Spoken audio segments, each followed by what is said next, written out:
శ్రీరామచంద్రుడు మాంసం తిన్నాడు, సీతాదేవి తింది, లక్ష్మణుడు తిన్నాడు, అందరూ మాంసాహారులే. ప్రేక్షకులందరికీ నమస్కారం. నా పేరు చెముటూరు మురళీకృష్ణ. వృత్తిరీత్యా నేను సాఫ్ట్వేర్ డెవలప్మెంట్ ఇంజనీర్ని. ప్రవృత్తిరీత్యా సనాతన ధర్మ ప్రవక్తని. ఈరోజు శ్రీమద్ రామాయణం మీద విశేషాలు మాట్లాడదామని మీ దగ్గరికి వచ్చాను. వాల్మీకి మహాముని యుద్ధకాండలో రామ పట్టాభిషేక ఘట్టంలో చెప్పి ఉన్నారు. గుహుడు తన పడవల మీద సీతాదేవిని శ్రీరామచంద్రుని గంగ దాటిస్తున్నప్పుడు గంగానది మధ్యలోకి రాగానే సీతాదేవి ఆ పడవను ఆఫ్ చేయించి గంగాదేవికి మొక్కుకుంటుంది. అమ్మా, నేను మా ఆయన అడవులకు వెడుతున్నాము, ఈ రాజ్యం కోల్పోయాము, మేము కనుక అడవుల నుంచి క్షేమంగా కనుక తిరిగి వచ్చి నేను అది దాటినట్టయితే నేను రాజ్యం మొదలుపెట్టాక తల్లి నీకు 1,00,000 కడవల కళ్ళు పోయిస్తాను, కొన్ని చాలా ఎక్కువ మాంసాన్ని నీకు నైవేద్యంగా పెడతానమ్మా అని అయోధ్యకాండలో చెప్పుకుంటుంది. అంచేత వారు మాంసాహారులే. అయితే దీని మీద చాలామందికి అర్థం కన్నా అపార్థాలు ఎక్కువ ఉన్నాయి. అది కొన్ని నా శక్తి, నా జ్ఞానం ఉపయోగించి పనికొచ్చినంత వరకు మీకు నివృత్తి చేద్దామనేటటువంటి ఉద్దేశంతో ఇక్కడికి రావడం జరిగింది. మొట్టమొదటిగా ప్రశ్న వేయవలసింది ఏంటంటే, రామాయణంలో శ్రీరామచంద్రుడు శాకాహార మాంసాహార?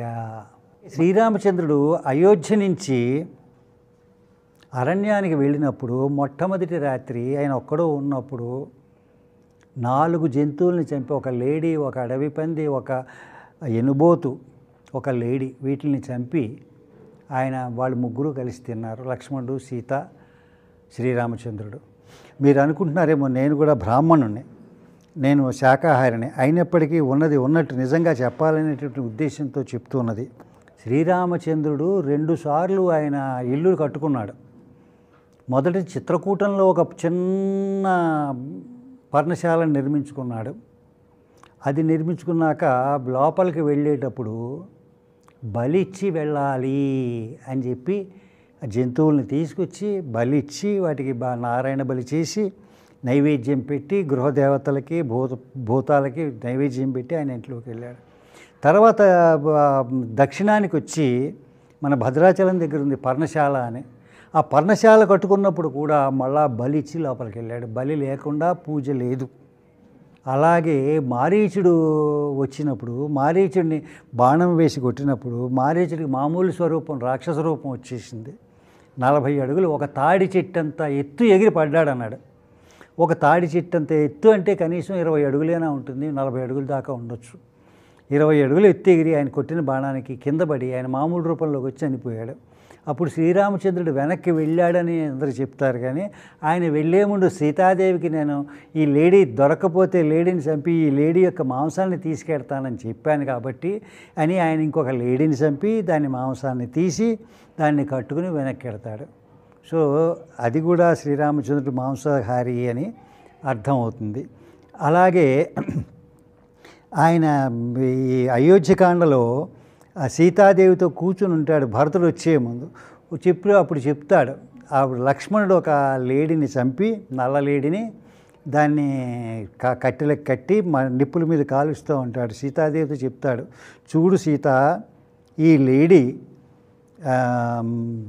నల్లగా ఉండేది, దాన్ని చర్మాన్ని తీసినప్పుడు దాని మాంసం అంతా ఎర్రగా అయింది, దాన్ని కాల్చడం వల్ల దాని యొక్క మామూలు రంగు అయినటువంటి నలుపుకు వచ్చేసింది, ఎంతో రుచిగా ఉంటుంది, మనం తిందామని చెప్తాడు.